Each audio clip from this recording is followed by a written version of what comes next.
कानूनी तौर पे और आईनी तौर पे तो ये इनका आखिरी बजट है तो ये कुछ हद तक इलेक्शन बजट ही। जो नंबर बताया गया 9,200 अरब रुपए का, ये एक बहुत बड़ा ख्याली पुलाव है। ये पूरा बजट अगर एक बिल्डिंग है ना, तो इसके सारे के सारे पिलर जो हैं वो IMF के हाथ में। ऐसा क्या हो गया था कि 24 समातों के बाद एक खानदान के सिवा दीगर तमाम अफराद के केसेस अलग कर दिए गए। मैं तो दसना जज साहब, इमरान खान हो गया था। इमरान खान साहब ने एक और बैनुल-अक़वामी इदारे को जो है वो इंटरव्यू दिया है। सारा कुछ जो है मेरे साथ जो कुछ भी हो रहा है वो फौज कर रही है। ये बताएं कि आपको क्या कभी एस्टैब्लिशमेंट ने यह भी कहा था कि इमरान खान साहब आप इक़्तिदार में आएंगे?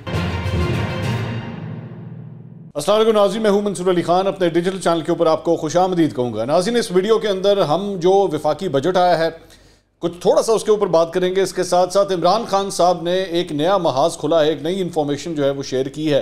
अभी तक मीडिया के ऊपर हाईलाइट नहीं हो रहा। आपको पता है मीडिया के ऊपर वैसे ही इमरान खान साहब का नाम लेना जो है वो वैसे ही मना हुआ है, ना उनकी तस्वीर चल सकती है। तो हम हैं ना, हम आपको बताएंगे उन्होंने क्या कहा है। एक नया पंडोरा बॉक्स उन्होंने खोला है, कुछ उसके बारे में बात करते हैं।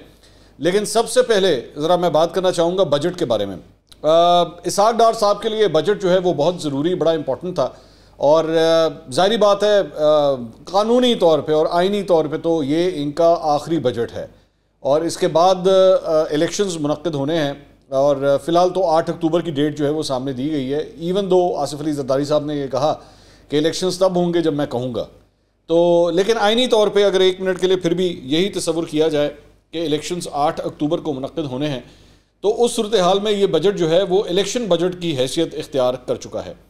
अब इससे पहले इसहाक डार साहब ने जो बजट पेश किया, उन्होंने कहा कि ये इलेक्शन बजट नहीं है बल्कि एक ज़िम्मेदाराना बजट है।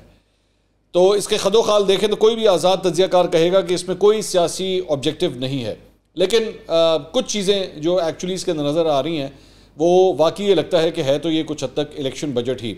अब ये भी फैक्ट है कि इसहाक डार साहब के पास ज़्यादा स्पेस भी नहीं थी, ज़्यादा फिजिकल स्पेस थी भी नहीं कि वो ज़्यादा इसके अंदर जो है वो खेल सकते। क्योंकि जो मुआशी सूरत हाल हमारी बनी है, पैसे आपके पास होंगे तो बैठ के बजट बनाएंगे ना। जब पैसे आपके पास है ही नहीं तो आप घर बैठ के 2+2 करते रहो, बैठ के 2+2 को 5 बना दें, 2+2 को 6 बना दें, वो आपकी मर्ज़ी है। तो ज़्यादा स्पेस वैसे भी इनके पास नहीं थी। लेकिन चंद ऐसी चीज़ें हैं जो एक्चुअली ये वाकई इंप्रेशन देती हैं कि है तो ये इलेक्शन बजट ही। और वो मैं अभी थोड़ी सी तफसीलात जो है वो आपके साथ शेयर करता हूँ। एक तो 14,460 अरब रुपए का ये बजट पेश किया गया है और तरक्याती मनसूबों के लिए मजमूई तौर पर 1150 अरब रुपए तारीखी रकम जो है मुख्तस की गई है। सो पहले से ज़्यादा तरक्याती मनसूबों के लिए जो है वो पैसे अलॉट किए गए हैं। एक इससे सबसे बड़ी बात ये नज़र आती है, दिफा के लिए 1804 अरब रुपए मुख्तस किए गए हैं, जो बजट का कुल बजट का 12.5% जो है वो बनता है। अब दिफाई इदारों के ऊपर अक्सर जब बजट आता है तो ये क्रिटिसिज्म होता है कि जी मेजर चंक जो है वो दिफाई इदारे लेके जाते हैं। ये डिपेंड करता है कि एक्चुअली आप देखते हैं इसको किस तरह है। अगर तो डायरेक्टली आप दिफा के हवाले से देखें तो वो वाकई रकम जो है वो निस्बतन कम बनती है। लेकिन अगर आप पेंशन्स के हवाले से देखें और इसके अलावा कई ऐसे एडहॉक जो है वो फाइनेंसेस होते हैं जो बेसिकली इस मुख्तस बजट के अलावा होते हैं, अगर आप उसको डाल के देखें तो वो तादाद फिर और भी ज़्यादा बढ़ जाती है। तो इट ऑल डिपेंड्स कि आप एक्चुअली किन फिगर्स को काउंट कर रहे हैं, जिसके मुताबिक इस वक्त जो इसहाक डार साहब ने अनाउंस किया है वो 12.5% बनता है। GDP जो है की शरह नमू जो है वो 3.5% इस बार रखी गई है। इससे पहले जो इकनॉमिक सर्वे कल आया था उसने तो बड़ी ही डिस्मल किस्म की जो है वो पिक्चर एक पेश की कि पिछला 1 साल जो है वो कैसे गुजरा था और बड़े ही बुरे फिगर्स जो हैं वो सामने आए थे।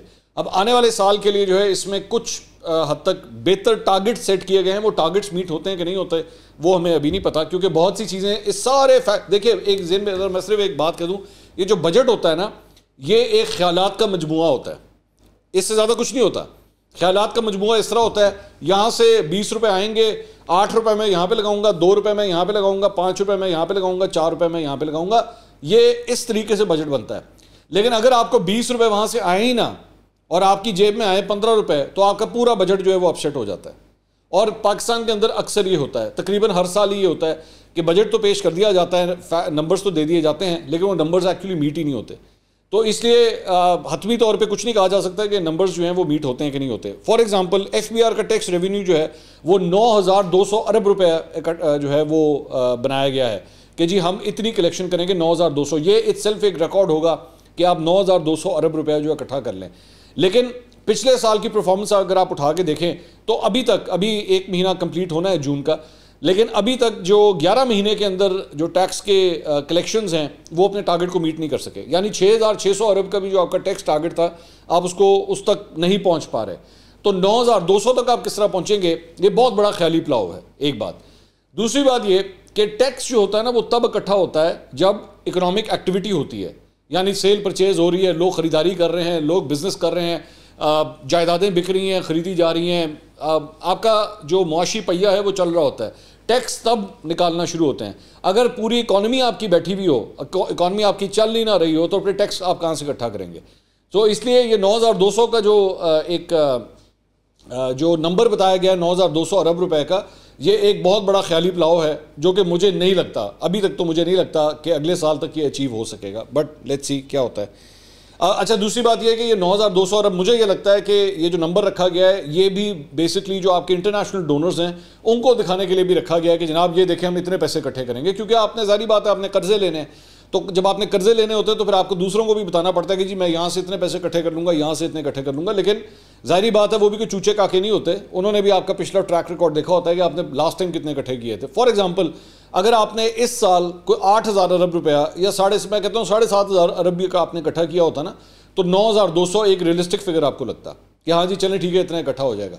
लेकिन अगर आपके पास नंबर ही वो पूरा 6,600 भी पूरा नहीं हो रहा तो 9,200 तक आप किस तरह पहुंचेंगे, बड़ा मुश्किल लगता है ये। अच्छा, उसके बाद जो दीगर चंद चीज़ें हैं, फॉर एग्जांपल मैं आपसे बात कर रहा था कि जी तरक्याती जो इलेक्शंस के हवाले से है, लैपटॉप स्कीम के लिए जो है वो आइंदा माली साल में 10 अरब रुपए की रकम जो है वो मुख्तस की गई है। अब ये लैपटॉप स्कीम के ऊपर जो है वो हमेशा नून लीग की गवर्नमेंट को इसी बारे में क्रिटिसाइज़ किया जाता है कि जी अपनी इलेक्शन कैंपेन की खातिर जो है वो ये लैपटॉप स्कीम ये चलाते हैं। उसके लिए 10 अरब रुपए जो इकट्ठा किया गया है। ग्रेड 1 से ग्रेड 16 के सरकारी मुलाजमीन के लिए तनख्वाह जो है वो 35% उसमें इजाफा जो है वो किया गया है, और ग्रेड 17 से ऊपर के सरकारी मुलाजमीन के लिए तनख्वाह में 30% इजाफा किया गया है। अब अगर आप एक मिनट के लिए चलें, ये कर तो दिया 35 और 30 आपने कर तो दिया, लेकिन दूसरी जगह पे सूरत हाल ये है कि आपकी इन्फ्लेशन जो है वो ऑलरेडी 40% से ऊपर है, वो तकरीबन 45% तक जो है वो रिकॉर्ड हो रही है। तो जब 45% की आपकी महंगाई की शरह बढ़ चुकी है तो उससे 30% या 35% जो है वो क्या मदद करेगा, इसमें भी आपके गैप नजर आता है। दूसरी बात यह है कि इसका अगर नून लीग क्रेडिट लेने की कोशिश करेगी तो ये गलत होगा, क्योंकि हमारी इतलात के मुताबिक बेसिकली नून लीग जो है वो 20% इजाफा करना चाह रही थी। पाकिस्तान पीपल्स पार्टी ने जो है इसके ऊपर बहुत जोर लगाया, और कहने वाले कहते हैं कि जी पाकिस्तान पीपल्स पार्टी 50% के ऊपर जो है वो जा रही थी, लेकिन अल्टीमेटली ये जो गैप था 30% का, ना ताड़ी गल ना साड़ी गल, 35% के ऊपर जो है फिर उसके बाद कहानी जो है वो डन हुई है। तो पीपल्स पार्टी की पुश की वजह से जो है वो कहानी यहाँ तक गई है, इसमें नून लीग से ज़्यादा मेरे ख्याल में। लेकिन जाहिर बात है नून लीग को चुने आप इस बात का क्रेडिट देंगे ठीक है वो मान गए, वैसे अगर वो ना भी मानते तो मानना पड़ना ही था, कोलिशन की गवर्नमेंट है ये, आपको अपने मेजॉरिटी मतलब जो नंबर 2 आपका जो इत्तेहादी है उसकी बात आपको माननी ही पड़नी थी। तो ये जनाब सूरत हाल है। पेंशनर्स की पेंशन में 17.5% का इजाफा हुआ है, वही वाली बात जिस तरह मैं आपसे कह रहा था, 45% के ऊपर महंगाई पहुंची हुई है, 17% का आप इजाफा कर रहे हैं, तो गरीब आदमी के लिए या जो पेंशनर्स हैं उनके लिए क्या आप सपोर्ट बेस उनको जो है वो दे रहे हैं। एक और सनती शोबे पर कोई नया टैक्स जो है फिलहाल नहीं लगाया गया, ये हर साल ही इस तरह कहा जाता है, लेकिन उसके बाद में जो है कोई ना कोई मिनी बजट आके जो है वो ये टैक्स भी ठोक दिया जाता है, कुछ ना कुछ ज़रूर होता है। नॉन फाइलर अफराद की जानिब से बैंक से 50,000 रुपये से ज़ायद रकम निकालने के ऊपर 0.6% की शरह से टैक्स आयद किया गया है। मेरी नज़र में ये कम है, मेरी नज़र में मेरा जिस किस्म का माइंडसेट है, मैं ये समझता हूँ कि जो नॉन टैक्स फाइलर होते हैं उनको तो आपको जो है ना वो ज़्यादा से ज़्यादा जुर्माना करना चाहिए। शबर जैदी साहब ने एक ज़माने के अंदर इस किस्म की एक बात की थी कि जो नॉन टैक्स फाइलर्स हैं इनके जहाज़ों की टिकटों के ऊपर इनके मोबाइल फ़ोन्स जो हैं वो बंद करवा दिए जाएँ, और मतलब जो पाकिस्तान के टैक्सेशन निज़ाम के अंदर जाके कंट्रीब्यूट नहीं करना चाह रहा, मेरी तरफ से वो कंट्रीब्यूशन चाहे 10 रुपये की हो, मेरी तरफ से इंपॉर्टेंट बात यह है कि वो टैक्स फाइलर हो, अगर वो ये नहीं कर रहा तो फिर उसको पेनल्टी मारनी चाहिए, और ये पेनल्टी ज़्यादा होनी चाहिए, मेरी नज़र में अभी भी कम है। मेरी नज़र में आप इसको बेशक 2% का लगाएं, ये 0.6 लगाया, आप इनको 2% लगाएं कि भाई चूंकि आप पाकिस्तान के टैक्सेशन के निज़ाम के अंदर कंट्रीब्यूट नहीं करते तो फिर आपको ये पेनल्टी पड़ेगी। तो इन्होंने 0.6% जो है वो लगाया है। शहबाज शरीफ साहब ने काबीना इजलास से खिताब किया था इससे पहले, ये बजट की अनाउंसमेंट से पहले, उसमें उन्होंने कहा कि जी IMF के साथ हम सर जोड़ के बैठे हुए हैं, 1 घंटे की मेरी उनके MD के साथ बात हुई है, मैंने सारी चीज़ें उनके साथ तय कर ली हैं, बता दिया है कि जी हमने जितनी आपकी शराइत थी वो पूरी कर ली हैं, गल साड़ी फिर भी नहीं बन रही। तो गल क्यों नहीं बन रही, इसके पीछे अब बहुत सी कंस्पिरेसी थ्योरीज हैं। कुछ लोग कहते हैं कि जी बेसिकली अमेरिका का डंडा है और अमेरिका जो है वो आजकल के हालात की वजह से खुश नहीं है, और इमरान खान साहब जो वहाँ पे अपनी लॉबीज़म कर रहे हैं उसकी वजह से भी अमेरिका साहब बहादुर जो है वो ज़्यादा सानू लिफ्ट नहीं करा रहे हैं, क्योंकि सानू लिफ्ट नहीं करा रहे थे IMF भी जो है वो उसने हमारे पेज कसे में। तो इसीलिए मैं बार बार कहता हूँ कि मौजूदा माशी सूरत हाल के हवाले से, पैसों के हवाले से अगर आपको ये कर्जे नहीं मिलते, ये पूरा बजट इस जेन में रखिएगा, ये पूरा बजट अगर एक बिल्डिंग है ना तो इसके सारे के सारे पिलर जो हैं वो IMF के हाथ में है। IMF अगर आपको पैसे देगा तो ये कहानी चलेगी। और जेन में रखिएगा मेरी ये बात कि आपने अगले 1 साल के अंदर 22 अरब डॉलर के कर्जे वापस करने हैं आपने, 22 अरब डॉलर के कर्जे, और यहाँ पे भी आपको 1 अरब डॉलर जो है वो IMF से नहीं मिल रहा। तो आपकी फाइनेंशियल सूरत हाल ये है। अगर हम डॉलर के हवाले से बात करें, आज मेरी एक ओपन करेंसी एक्सचेंज वाले साहब हैं, मेरी उनसे बात हुई, 303 रुपए के ऊपर डॉलर जो है वो ख़रीदा जा रहा था, 303 304 रुपये पर ख़रीदा जा रहा था, 308 रुपये 309 रुपये के ऊपर डॉलर जो है वो बेचा जा रहा था। तो तकरीबन उन्हीं लेवल्स के ऊपर आके खड़ा हुआ है जिससे पहले स्टेट बैंक ने जो है अपना नोटिफिकेशन जारी किया था। ये थोड़ा सा सिर्फ आज जो बजट की सूरत हाल थी उसके हवाले से मैं आपके साथ कुछ चीज़ें शेयर करना चाहता। एक और चीज़ बड़ी मुझे मज़ेका खेज लगी, वफाकी काबीना ने सोलर पैनल की मैन्युफैक्चरिंग के खाम माल पर कस्टम ड्यूटी ख़त्म कर दी है। सोलर पैनल की बैटरीज की तैयारी के खाम माल पर भी कस्टम ड्यूटी खत्म कर दी है, जबकि सोलर पैनल की मशीनरी की दरामद और सोलर पैनल के इन्वर्टर के खाम माल पर भी ड्यूटी खत्म कर दी गई है। गल ये है कि सोलर पैनल जो है पाकिस्तान में बंद कौन सा रहा है जिसकी आपने खाम माल के ऊपर ड्यूटी खत्म कर दी है। इंपॉर्टेंट बात ये। हाँ, अलबत्ता जो बैटरीज हैं, पाकिस्तान में बैटरियाँ बनती हैं, ये हकीकत है, लेकिन बेसिकली वो बैटरी ऐसी होती है, वो बैटरी जो है वो सोलर के साथ भी लग जाती है तो गड्डी भी लग जाती है। तो गाड़ियों की जो बैटरियों की कंपनी है उनको तो बड़ा फ़ायदा होगा। सोलर पैनल यहाँ पे बनते नहीं हैं, इन्वर्टर्स यहाँ पे जो हैं वो भी असेंबल होते हैं ज़्यादातर, उसका माल जो है वो बाहर से आता है। तो वफाकी काबीना का मानना है कि इससे जो है सोलर पैनल की कीमतों में कमी का इम्कान है। मुझे नहीं लगता सोलर पैनल की जो कीमतें आजकल चल रही हैं। हाँ, ये ज़रूर है कि इंटरनेशनल मार्केट के अंदर सोलर पैनल की प्राइसेस वैसे ही ड्रॉप हुई हैं। इनकी एक कंपनी है लॉन्जी ने इंटरनेशनली एक्चुअली अपनी प्राइसेस को एकदम स्लैश किया है प्राइस वॉर के अंदर, तो उसकी वजह से भी पाकिस्तान के अंदर सोलर पैनल्स की प्राइसेस जो हैं वो काफ़ी हद तक कम हुई हैं, तो उसकी वजह से ज़रूर आपको फ़ायदा हो सकता है। लेकिन फिर दूसरी जगह पे डॉलर भी आपका जो है वो 308 रुपये 309 रुपये पे ऊपर चला गया, तो वो जो अगर कोई फ़ायदा थोड़ा बहुत था भी, वो भी एक किस्म का कवर ही हो गया। अच्छा, और दूसरी एक और चीज़ मैं बताना भूल गया, जो पिलर्स की मैं बात कर रहा था, इस सारी चीज़ के अंदर एक और बड़ा इंपॉर्टेंट फैक्टर है, वो है तेल का। अगर इंटरनेशनल ऑयल प्राइसेस ऊपर की तरफ चली गई, जो इन लेवल से भी ऊपर चली गई, तो पाकिस्तान के लिए और ज़्यादा मुश्किलात हो जाएंगी, ये भी ज़हन में रखिएगा। तो ये तो होगी जनाब बजट के हवाले से बात। अच्छा जी, उसके अलावा सुप्रीम कोर्ट में आज एक बड़े इंपॉर्टेंट केस की समाअत हुई और पैनामा स्कैंडल से मुतालिक 436 अफराद के खिलाफ तहकीकात के हवाले से केस की समाअत हुई। वहाँ पर जस्टिस तारिक मसूद ने कुछ बड़े इंपॉर्टेंट रिमार्क्स दिए हैं। उन्होंने कहा कि पैनामा केस कुछ और ही मामला था, 436 अफराद में से सिर्फ एक ख़ानदान को अलग करके केस चलाया गया। साकिब निसार साहब ने, आई एम प्रीटी श्योर, ये रिमार्क्स ज़रूर पढ़े होंगे।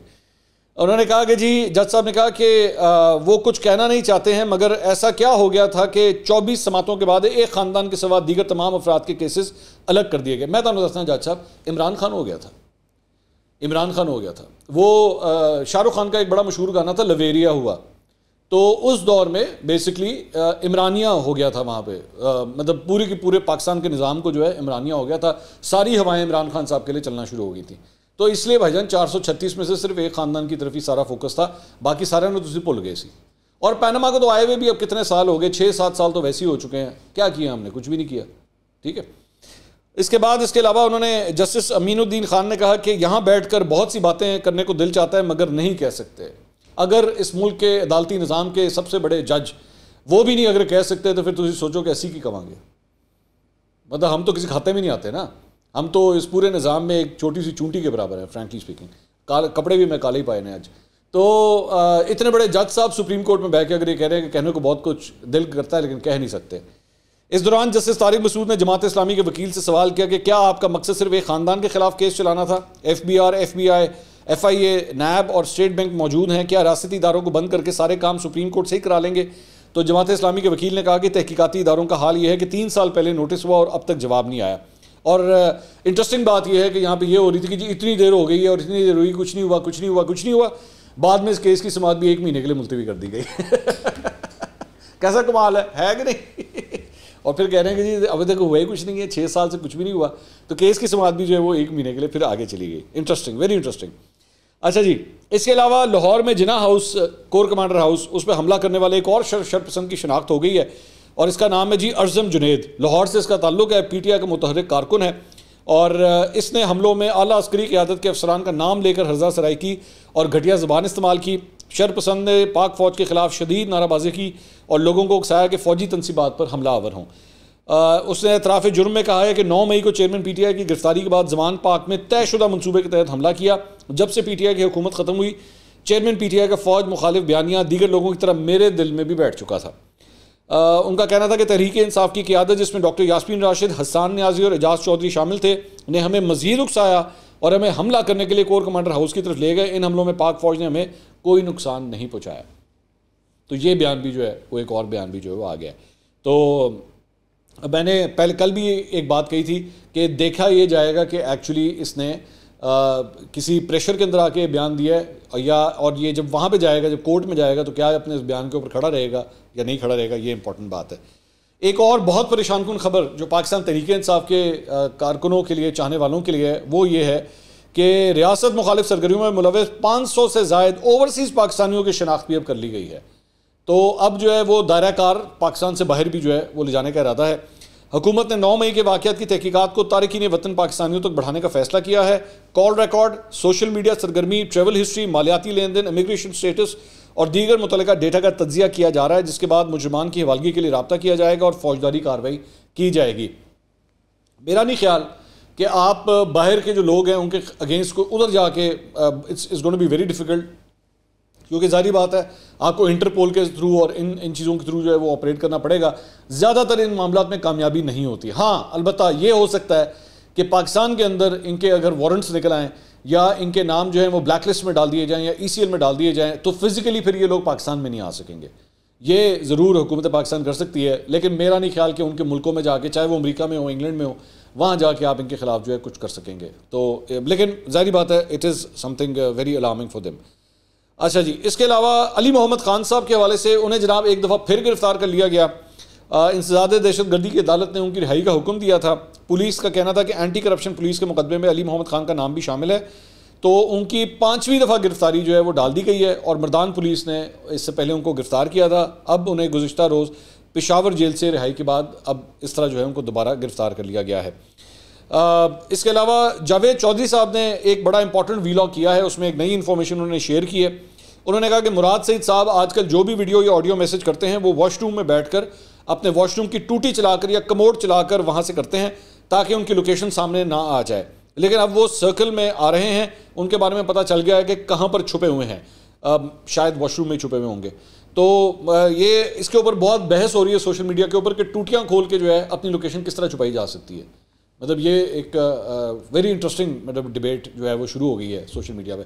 अब मैं इस पर मजीद बात नहीं कर रहा, मैं टूटियों और कमोडों की तरफ मैं जाना नहीं चाहता, वापस आ जाते हैं इस तरफ। इमरान खान साहब ने जनाब एक और बैनुल-अक़वामी इदारे को जो है वो इंटरव्यू दिया है। मैं उस पूरे इंटरव्यू का लुब्बे लुबाब आपके सामने रख देता हूँ, मैं ज़्यादा डिटेल्स में नहीं जाऊँगा।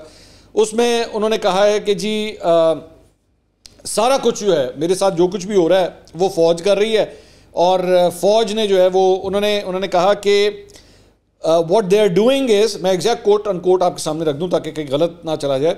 What they are doing is they have clearly stated to me, the establishment, that whatever happens, you are not going to be allowed to get back into power. अब इमरान खान साहब का ये दावा है कि इस्टेब्लिशमेंट ने उन्हें ये कह दिया है अब ये कि जी आप आज के बाद इक़्तिदार में अब दोबारा नहीं आएंगे, ये बता दिया गया।